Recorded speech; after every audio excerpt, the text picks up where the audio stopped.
व्यक्ति को अपने विवेक से कार्य करना चाहिए, तभी उसे श्रीमद् भागवत के संदेशों का लाभ मिलता है।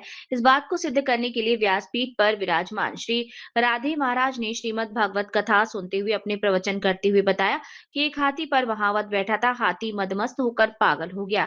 ऐसा महावत ने लोगों को बताया।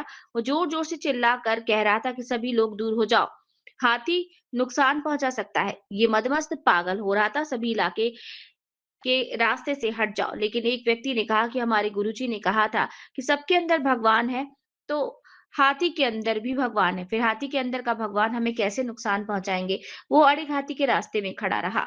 मदमस्त हाथी आया और उसने उस व्यक्ति को, जो बीच रास्ते में खड़ा था, उठाकर फेंक दिया। वो मूर्छित हो गया। सारे लोग वहां से चले गए। जब वो होश में आया तो उस व्यक्ति ने अपने गुरुजी से पूछा कि गुरुजी, आपने कहा था कि सबके अंदर भगवान है, फिर हाथी ने हमें कैसे नुकसान पहुंचाया? गुरुजी ने कहा कि अपने विवेक से तुम्हें सोचना चाहिए था। हाथी में भगवान है, सच है, लेकिन हाथी के ऊपर जो महावत बैठा था, उसने तो आगाह किया था कि जो हाथी पागल हो रहा है, मदमस्त है, नुकसान पहुंचा सकता है, तो उस महावत के अंदर भी भगवान था। महावत के अंदर के उस भगवान के द्वारा कही गई बात आपने क्यों नहीं मानी? उसने हटने के लिए कहा था। इसीलिए जो भी सिद्धांत, उपदेश और नियम श्रीमद् भागवत कथा या अन्य ग्रंथों में बताए गए हैं, उसमें पागल उसके पालन में अपने विवेक का स्थान ज़रूर होना चाहिए और सोच समझ के ही कार्य करना चाहिए।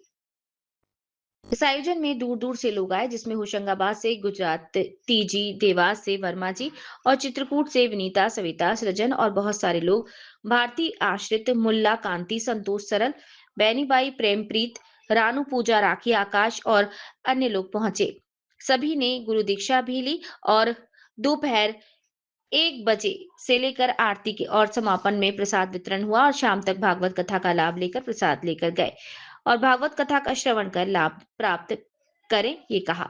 संभागीय ब्यूरो चीफ चंद्रभान सेन की पन्ना से कुमकुम मैरिज हॉल से रिपोर्ट।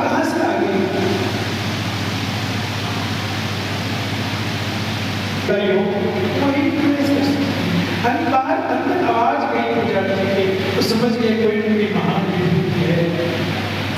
तेरा नाम तो क्रूर रखना चाहिए, क्रूर। इतने समय बाद लाला कन्हैया ने मां यशोदा को सवाल करके बोलो, जैसी निकले और गोपियों ने देखा,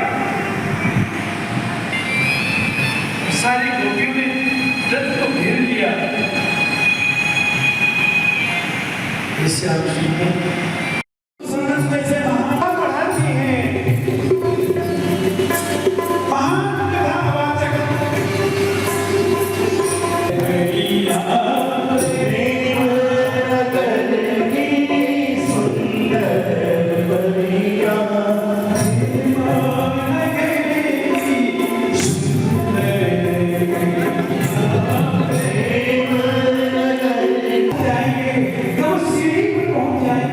तो पूरा सामने बस आगे जा रहा है, बस